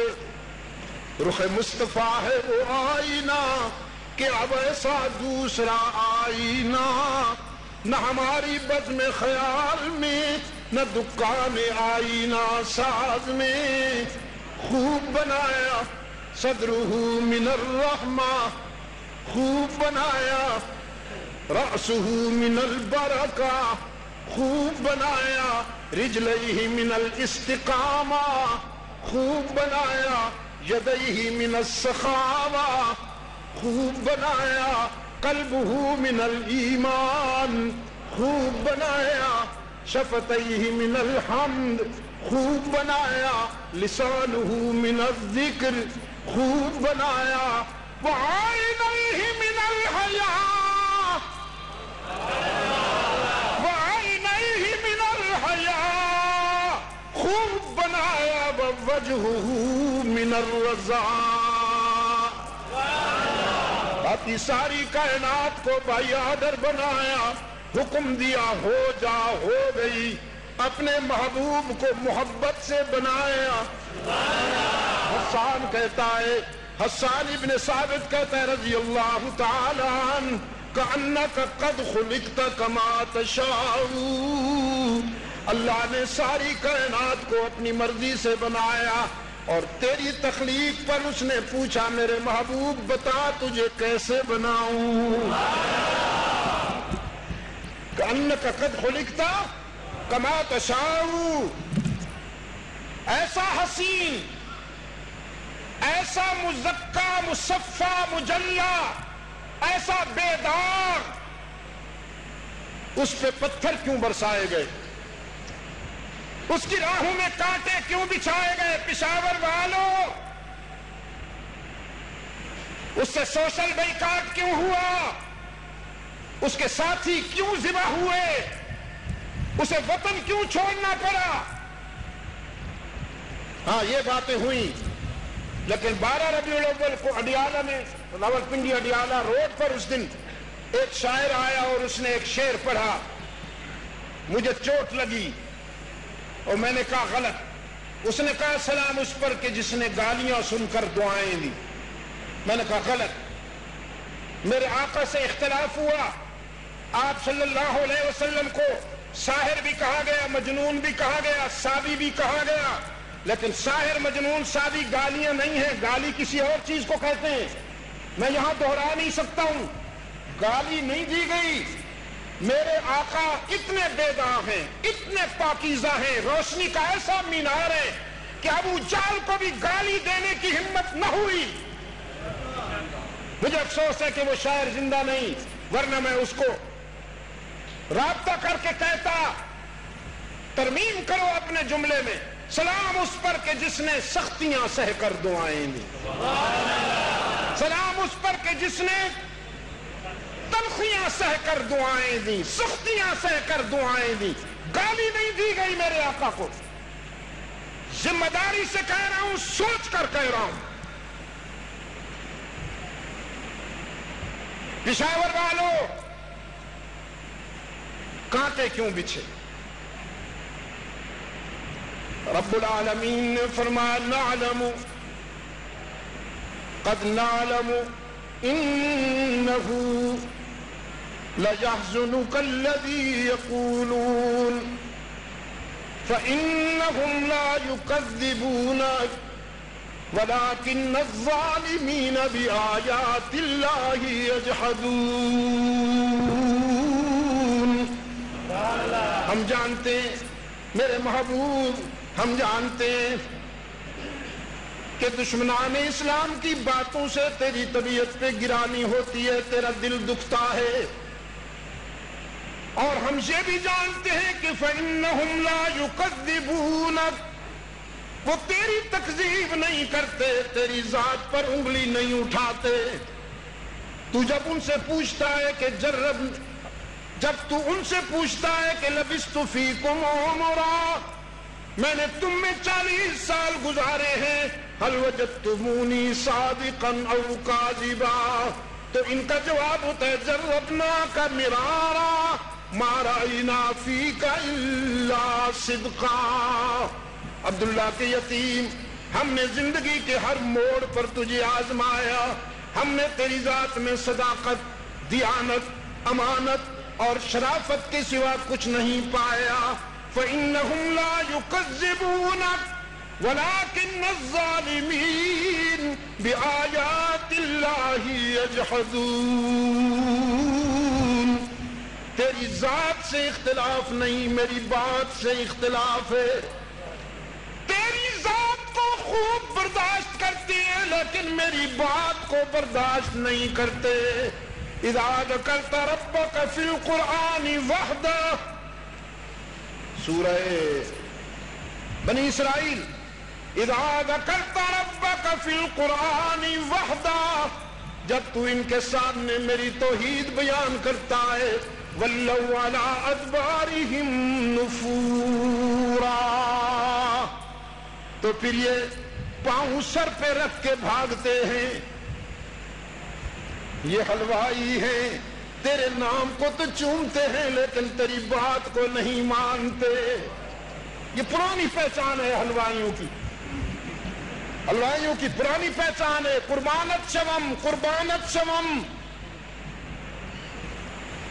اذا ذکرت ربک فی القرآن وحدہ، ان کی چاہتوں کا مرکز، ان کی محبتوں کا محور، ان کی چاہتوں اور محبتوں کا مرکز جب فاران کی بلندی پہ کھڑے ہو کر کہلاتا ہے قولوا لا الہ،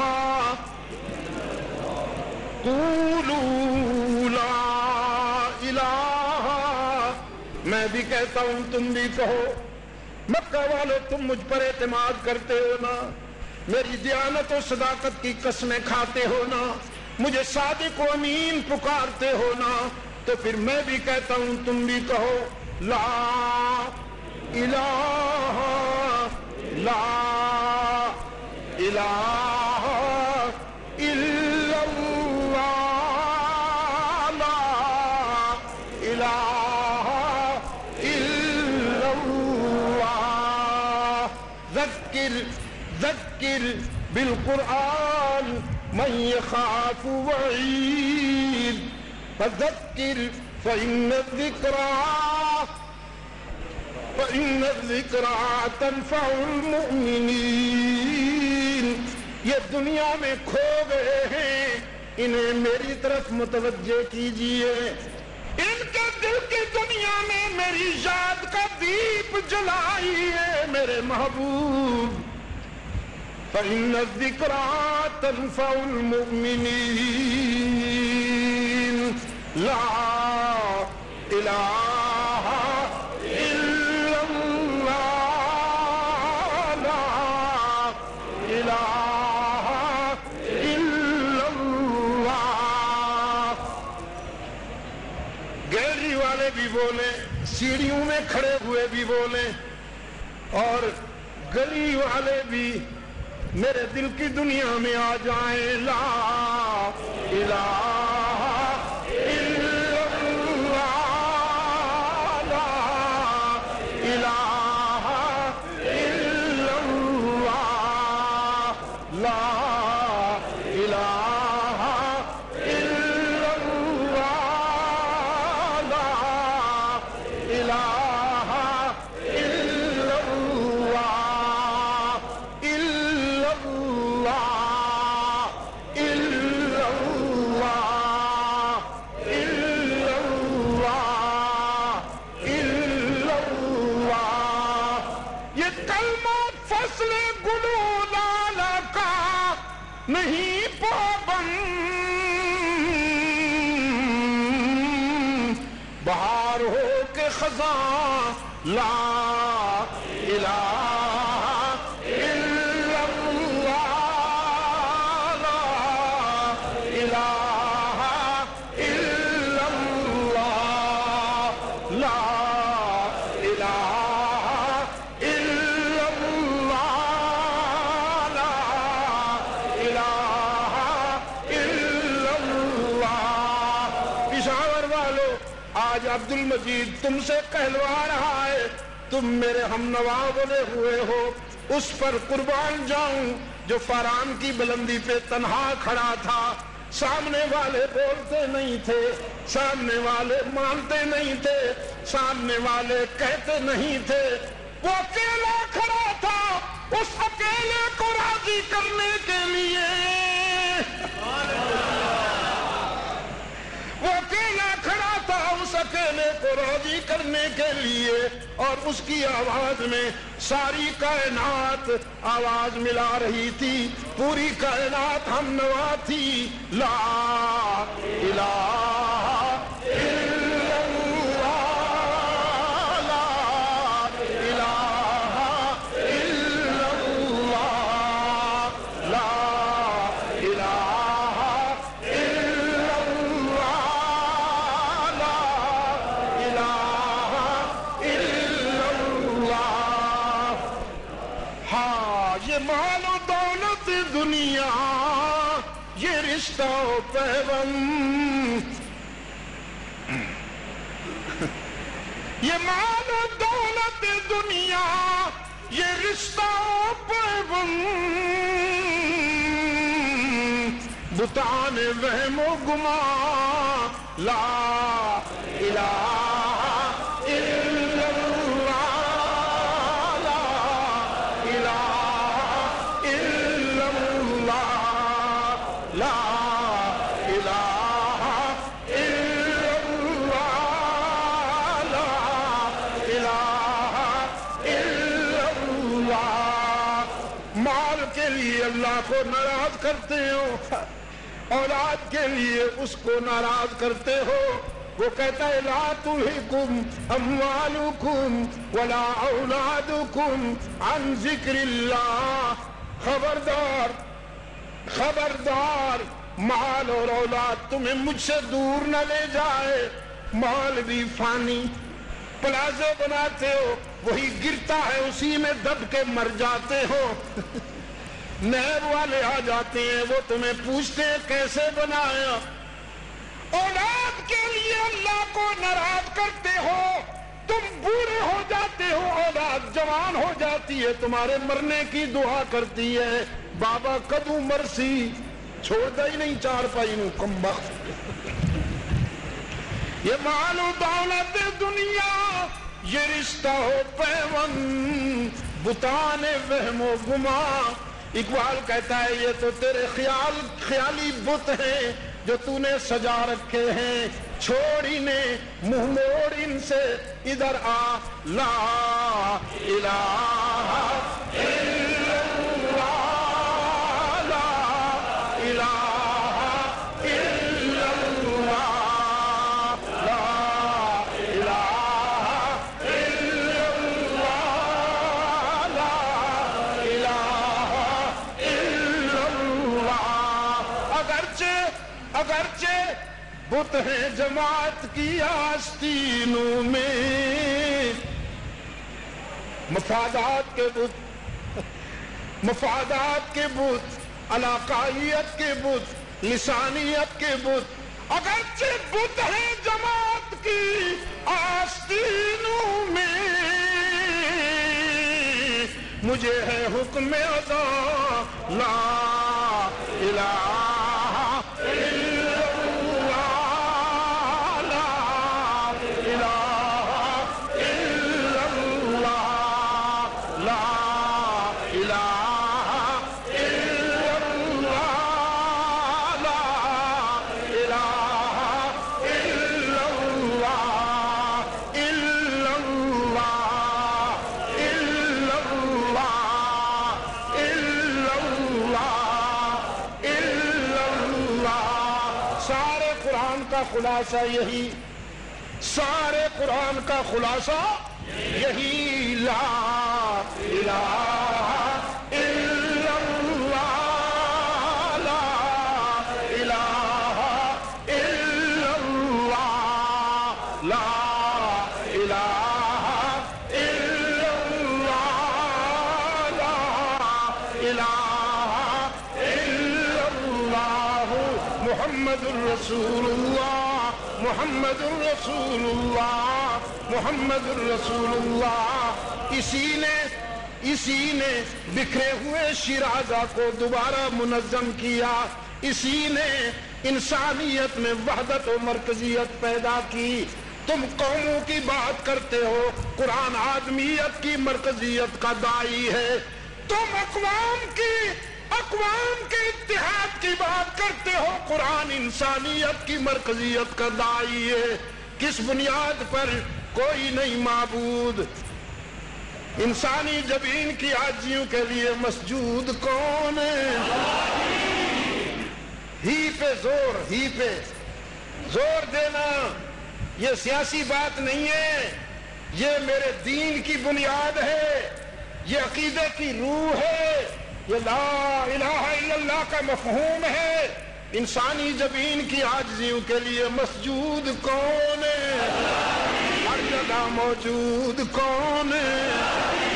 ہی پہ زور دے کے، دائیں بائیں دیکھ کے، کوئی بھیکا بیمار چپ بیٹھا ہو تو اس سے بھی کہلوائیے، ہر جگہ موجود کون ہے؟ موسم ٹھیک نہیں ہے، پشاور کے روشن ضمیروں، اقبال کی سنو۔ اقبال کہتا ہے بدل کے بھیس پھر آتے ہیں ہر زمانے میں، بدل کے بھیس پھر آتے ہیں ہر زمانے میں، اگرچہ پیر ہے آدم جوان ہے لات و منات، بدل کے بھیس پھر آتے ہیں ہر زمانے میں، اگرچہ پیر ہے آدم جوان ہے لات و منات۔ آدم تے بڈھا ہو گئے پر لات و منات بڈھے نہیں ہوئے۔ بھیس بدل کے آنے نے ون پون میں جبے پا کے رنگ برنگی پگڑیاں سجا کے، اگرچہ پیر ہے آدم جواں ہے لات و منات، ہزار سجدوں سے دیتا ہے آدمی کو نجات۔ انسانی جبین کی آدمیوں کے لیے مسجود کون ہے؟ ہر جگہ موجود کون ہے؟ علام الغیوب کون ہے؟ کارساز و دستگیر و حاجت روا و مشکل کشا کون ہے؟ عزت دینے والا کون ہے؟ رزق دینے والا کون ہے؟ بیماریاں دور کرنے والا کون ہے؟ ڈاکٹر نسخے لکھتا ہے، دوائیاں دیتا ہے، شفا دینے والا کون ہے؟ سفینے پار لگانے والا کون ہے؟ بگڑیاں بنانے والا کون ہے؟ اولیاء کی بگڑی کس نے بنائی؟ نبیوں کے کام کون آیا؟ رسولوں کی مشکلات میں دستگیری کرنے والا کون ہے؟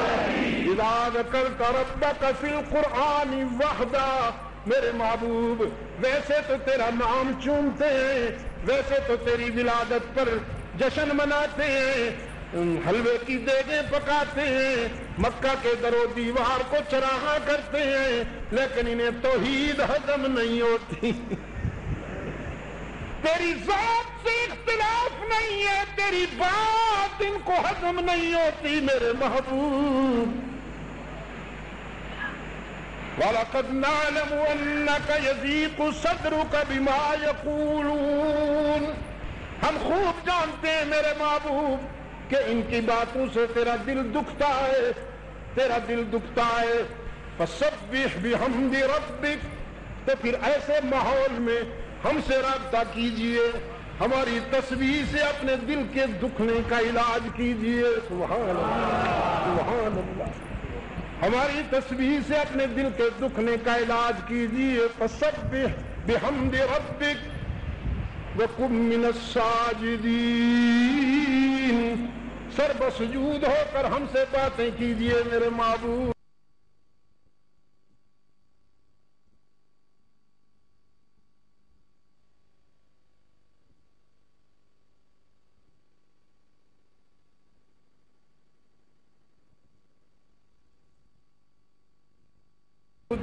وَعَبُدْ رَبَّكَ، اپنے رب کی عبادت کرتے جائیے، حَتَّى يَأْتِيَكَ الْيَقِينُ،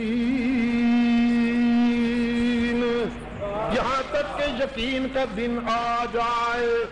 پشاور والو، اللہ آپ کو اس معیار پر پورا اتارے۔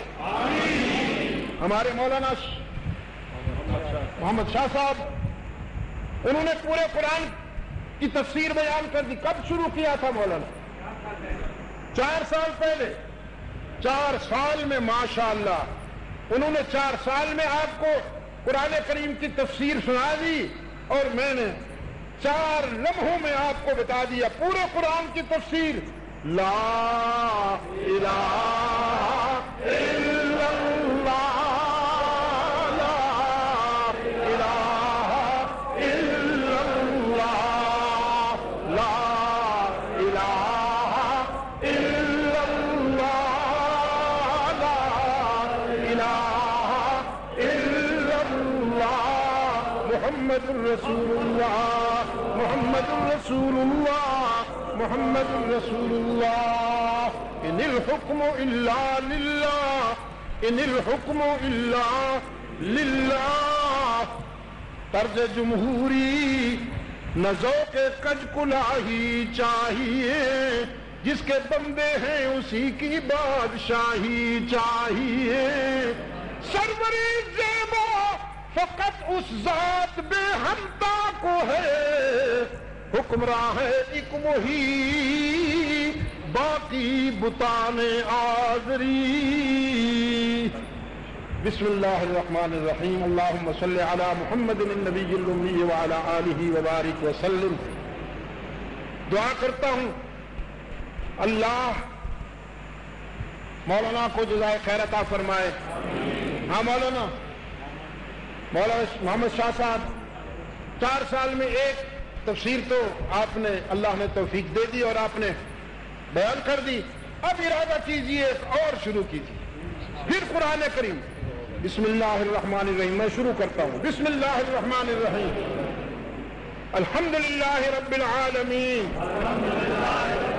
الرحمن الرحیم مالک یوم الدین ایاک نعبد وایاک نستعین اهدنا الصراط المستقیم صراط الذین انعمت علیہم غیر المغضوب علیہم ولا الضالین۔ سب تعریفیں اللہ کے لیے جو عالمین کا رب ہے، رحمان ہے، رحیم ہے، یوم جزا کا مالک ہے۔ ہم تیری ہی عبادت کرتے ہیں اور کرتے رہیں گے ماشاءاللہ۔ ہم تجھ سے ہی مدد چاہتے ہیں اور چاہتے رہیں گے۔ دکھا ہمیں صراط مستقیم، سیدھا راستہ، ان لوگوں کا راستہ جن پر تو نے انعام کیا، ان لوگوں کے راستے سے بچا جن پر تو ناراض ہوا اور تیرا غضب نازل ہوا، اور ان لوگوں کے راستے سے بھی بچا جو گمراہ ہوئے۔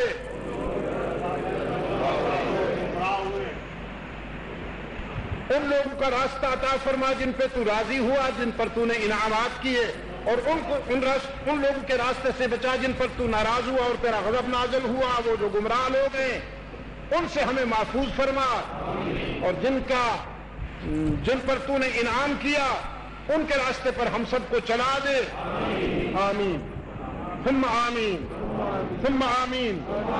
اس کی تفسیر اور تشریح اسی گنج میں ہو چکی، پشاور گنج میں سن 1985 میں، اور الحمدللہ اس تفسیر نے ہزاروں لوگوں کے عقائد بدلے ہیں الحمدللہ تعالی۔ میں نیو یارک میں بتا رہا تھا اپنے عزیزوں کو، نیو یارک میں اترا، مجھے 7 گھنٹے گزارنے تھے، تو میں نے کہا چلو دوستوں سے ملاقات ہو جائے گی۔ باہر نکلا تو ایک ایشیائی ٹیکسی ڈرائیور نظر آیا، میں نے اس سے کہا کہ مجھے فلاں جگہ جانا ہے، میں بیٹھ گیا، اس نے بٹن دبایا تو سورہ فاتحہ کی تفسیر شروع ہو گئی۔ کچھ دیر سنتا رہا، میں اللہ کا شکر ادا کرتا رہا کہ کہاں تو نے میری آواز پہنچا دی۔ پھر تھوڑی دیر کے بعد اس نے وہ بند کر کے کہا آپ اس عالم کو جانتے ہیں؟ بڑا عجیب سوال تھا۔ میں نے کہا جاننے کی کوشش کر رہا ہوں، پہچاننے کی کوشش کر رہا ہوں۔ وہ اب شیشے سے میری طرف دیکھ رہا ہے، اور میرے تاثرات جو تھے اس سے اس کو شبہ ہو گیا، شک ہو گیا۔ کہتا ہے ریئلی آپ جانتے ہیں؟ میں نے کہا ہو سکتا ہے وہ تیرے پیچھے بیٹھا ہو۔ تو اس نے بریک لگائی، گاڑی سائڈ پہ کی اور آیا، میرے ہاتھ چومے، میرا ماتھا چوما، رونا شروع کیا۔ میں نے کہا بتا تو صحیح، کوئی رونے کی بات ہے تو میں بھی تیرے ساتھ روتا ہوں۔ پھر اس نے کہا کہ میرا نام گنگا رام تھا، گنگا رام، میں ہندو تھا، آئی واز ہندو، نیڈ ہندو، برہمن، میں ہندو تھا۔ میرے ایک کلیگ نے، ٹیکسی ڈرائیور نے مجھے یہ کیسٹ دی تھی، اور اللہ نے اس کیسٹ کو میری ہدایت کا ذریعہ بنا دیا۔ میں بھی مسلمان ہوا، میری بیوی بھی مسلمان ہوئی، میرے بچے بھی مسلمان ہوئے۔ تو اس کیسٹ سے اس کی تشریح اور تفسیر الحمدللہ تعالیٰ پوری دنیا میں پہنچی۔ اللہ تعالیٰ آپ کی ان محنتوں کو قبول فرمائے، تو میرے لیے بھی دعا فرمائے۔ ویسے تو جسمانی زندگی پوری کر چکا ہوں، اب بونس میں چل رہا ہے سلسلہ، بونس میں، تو آپ دعا فرمائیں۔ یہ جو کچھ بات ہے یہاں بیٹھ جاتا ہوں تو پھر یہ قرآن اور سنت کا اعجاز ہے کہ جب میں یہاں بیٹھ جاتا ہوں تو قرآن مجھے جوان بنا دیتا ہے، اور میری باتیں توحید و سنت کی وجہ سے میری باتیں ہوتی ہیں۔ اللہ اسی پر میری زندگی کا انجام فرما دے۔ یہاں کے احباب کا شکر گزار ہوں جن کے ذریعے آپ دوستوں کی پھر ملاقات تازہ ہو گئی۔ وصلی اللہ تعالی پوری دنیا میں مسلمانوں کو ہر شر سے محفوظ فرمائے۔ یا رب العالمین فلسطین کے مظلوموں کی مدد فرما، عراق، افغانستان اور کشمیر کے مظلوموں کی مدد فرما، پاکستان کو یا اللہ قرآن و سنت پر مبنی آئین عطا فرما۔ آج میں آیا ہوں، دیکھتا آیا ہوں اور دعائیں نکلتی رہی میرے دل سے۔ الحمدللہ یہاں مجھے عریانی اور فحاشی کا کوئی منظر نظر نہیں آیا۔ یا اللہ اس شہر کو اسی طرح ہدایت کے راستے پر چلاتے رہنا، یا اللہ اس شہر کو اسی طرح ہدایت کے راستے پہ چلاتے رہنا، اس کے فیض کو پورے ملک میں پہنچا دے یا اللہ، یہاں کے مسلمانوں کو اپنی صحیح قیادت کے انتخاب کی توفیق عطا فرما، لالچ کی بنیاد پر، مفادات کی بنیاد پر فیصلہ نہ کرنا، اللہ کو راضی کرنے کے لیے فیصلے کرنا، یا اللہ پاکستان کو قرآن و سنت پر مبنی آئین عطا فرما، دور خلافت راشدہ سے نسبت رکھنے والا عادلانہ طرز زندگی عطا فرما، یا رب العالمین تمام روحانی جسمانی بیماروں کو اپنے کرم سے شفاء عاجلہ عطا فرما، بالخصوص ہمارے بھائی محمد یوسف عثمانی علیل ہیں، سائر الفراش ہیں، میں دعا کرتا ہوں اللہ انہیں صحت کاملہ عطا فرمائے۔ میرے ایک عزیز ہیں سعید احمد، پیرس میں ان کے بچے کا آپریشن ہوا، دعا کے لیے وہ بہت اصرار کرتے ہیں، الہ العالمین ان کے بچے کو صحت کاملہ عطا فرما۔ ان کے بچے کا نام احمد اللہ ہے۔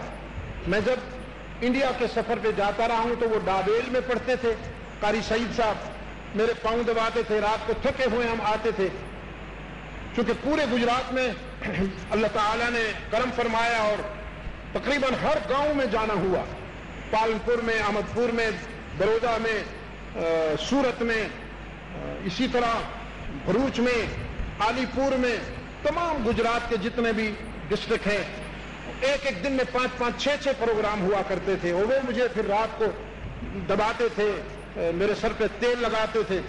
میرے پرانے مہربان ہیں اور عزیز ہیں، اللہ تعالیٰ ان کے بچے کو شفا کاملہ عطا فرمائے۔ باقی تمام دوستوں نے جن نے اس سلسلے میں مجھ سے کہا ہے، حاجی وزیر زادہ صاحب کے بڑے بھائی کا انتقال ہوا، اللہ ان کی مغفرت فرمائے، ہم دعا کرتے ہیں۔ وصلی اللہ تعالی علی خیر خلقہ محمد وآلہ وبارک وسلم علیہ۔